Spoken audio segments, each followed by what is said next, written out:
मैं डॉक्टर स्मिता मिश्रा, कार्यवाहक प्राचार्य Babu Shobharam government arts college Alwar. आज मैं आपको बीए पार्ट फर्स्ट का फर्स्ट पेपर इंडियन हिस्ट्री के बारे में, सिंधु घाटी सभ्यता के बारे में बताने जा रही हूँ।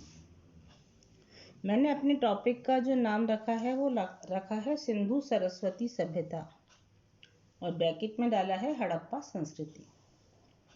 प्रिय विद्यार्थियों, अभी तक हम इसे हड़प्पा कालीन संस्कृति या सिंधु सभ्यता या सिंधु घाटी की सभ्यता के नाम से ही जानते थे।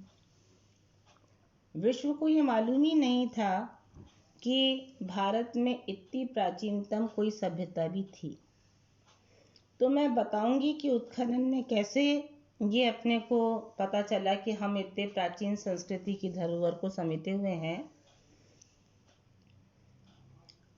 जब हम प्राचीन भारत में सभ्यताओं की बात करते हैं तो हमारे सामने दो आधारभूत सभ्यताएं आती हैं, एक हड़प्पा और दूसरी वैदिक संस्कृति। अब नवीनतम जो शोध हुई हैं उनसे ये संभावना निकलती है कि ये मूलतः एक है। इससे पहले ये पढ़ाया जाता रहा था कि सिंधुवासी जो थे वो अनार्य थे और वैदिक संस्कृति वाले आर्य थे। इन्होंने इनको जंगलों में ढकेल दिया और एक नई संस्कृति का नवनिर्माण किया। लेकिन प्रसिद्ध जो पुरावेत्ता हैं, आर्कियोलॉजिस्ट हैं, डॉक्टर वाकणकर, उन्होंने ये सिद्ध किया कि ये दोनों सभ्यताएं एक ही आधारभूत संस्कृति के दो रूप हैं। लेकिन बहरहाल की मैं बात करूं, अभी की बात करूं, तो ये अभी नूतन अनुसंधान चल रहे हैं इस पर और ये अनुसंधान का विषय है। तो ये तो हुई इसकी एक छोटी सी पृष्ठभूमि। अब मैं आती हूँ बिंदु 2 पर, ये कि इसका भौगोलिक विस्तार कहाँ से कहाँ था और कैसे इसका खुदाई में हमको जानकारी प्राप्त हुई। 1921 में दयाराम साहनी ने हड़प्पा और 1922 में राखलदास बनर्जी द्वारा मोहनजोदड़ो का उत्खनन कार्य किया गया।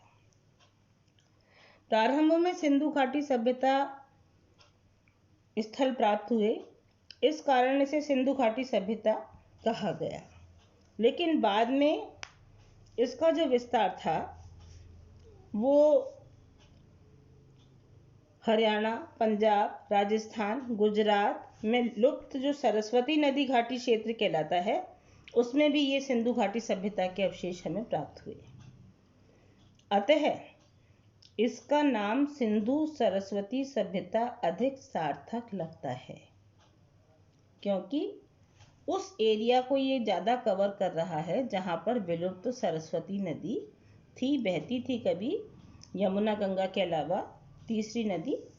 तो इसलिए पहले ये सिंधु सभ्यता, फिर सिंधु घाटी सभ्यता और फिर उसके बाद इसे सिंधु सरस्वती नाम से जाना जाता है।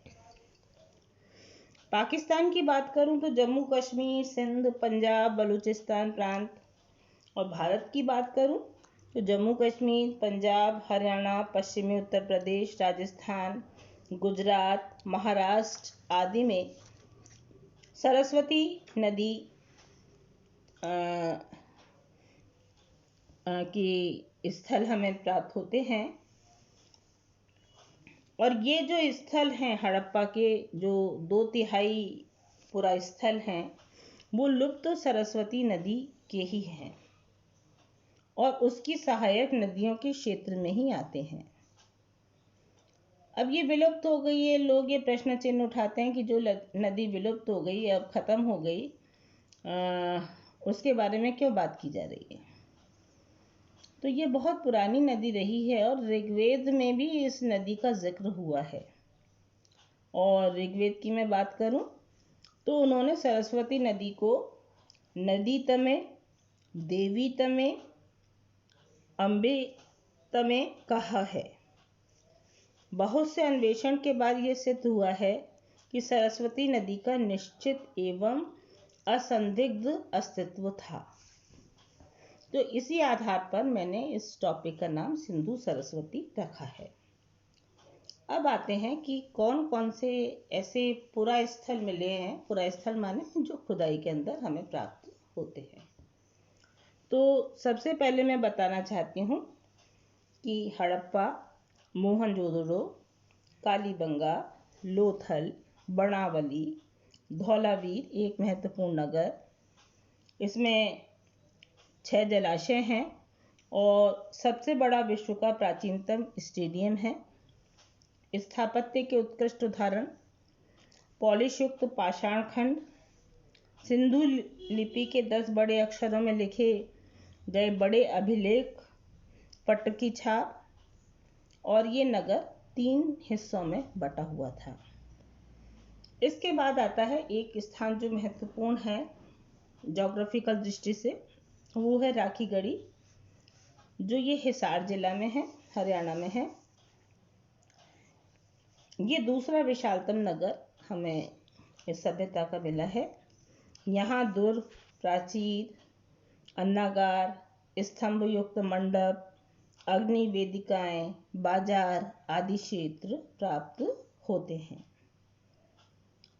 जब हम इतिहास की बात करते हैं तो हमें कालक्रम की भी बात करनी पड़ती है कि कौन से सन में, कौन से समय में ये सभ्यता रही होगी, क्योंकि ये साहित्य से अलग है। इसमें मैं कुछ आपके सामने मतों का जिक्र करना चाहूँगी। सबसे पहले मैं अर्नेस्ट मैके का विचार रख रही हूँ। इन्होंने अपने अनुसंधान में ये सिद्ध करने की कोशिश की कि सिंधु सरस्वती नदी का प्रारंभिक तिथि जो है वो 2800 ईसा पूर्व। ईसा पूर्व का मतलब आप समझते होंगे कि हिस्ट्री में हम 2 तरह के सनों को लेकर चलते हैं, एक बिफोर क्राइस्ट बीसी और एक एडी आफ्टर डेथ ईसवी संवत। तो ईसा पूर्व के जो संवत हैं वो घटते हुए क्रम में चलते हैं और हम ये मान रहे हैं कि ईसा से करीब ये 2800 साल पूर्व की सभ्यता थी, वो ऐसा मानते हैं। एक दूसरे लेखक हुए हैं जिन्होंने सिंधु सभ्यता पर काम किया है, मार्टिमर व्हीलर। इन्होंने 2500 ईसा पूर्व से 1500 ईसा पूर्व के मध्य सिंधु सरस्वती नदी का काल आंका है। इसके बाद आता है तीसरा प्रमुख इतिहासकार वॉल्टर फेयर सर्विस। इन्होंने करीब ईसा से 2000 ईसा पूर्व से लेकर 1500 ईसा पूर्व तक इसके डेवलपमेंट की बात कही है। अच्छा, इतिहास जो कि बहुत प्राचीनतम है, जो ईसा पूर्व के वर्षों में है, उसका कोई रिकॉर्ड बहुत अपने पास नहीं होता, पुरातत्व स्थल होते हैं। तो इतिहासकारों ने कार्बन पद्धति जो है वो निकाली, रेडियो कार्बन पद्धति कहते हैं। इसमें नर कंकालों के अवशेषों को देख कर के कितने पुराने हैं, क्या है, उसमें कितना कार्बन है, इसके आधार पर हम उसके काल का निर्धारण करते हैं। तो इस विधि के द्वारा जब सिंधु सभ्यता या सिंधु सरस्वती सभ्यता के हम काल का निर्धारण करते हैं तो ये 2300 ईसा पूर्व से 1750 ईसा पूर्व तक इसे मानते हैं। अब आती है कि ये तो मत है ही हमारे सामने, लेकिन जो नवीन अनुसंधान चल रहे हैं आजकल, उसके आधार पर 4000 ईसा पूर्व से लेकर 3000 ईसा पूर्व के मध्य इसका काल निर्धारण किया गया है। अतः यह विश्व की प्राचीनतम सभ्यता है, ऐसा हम कह सकते हैं।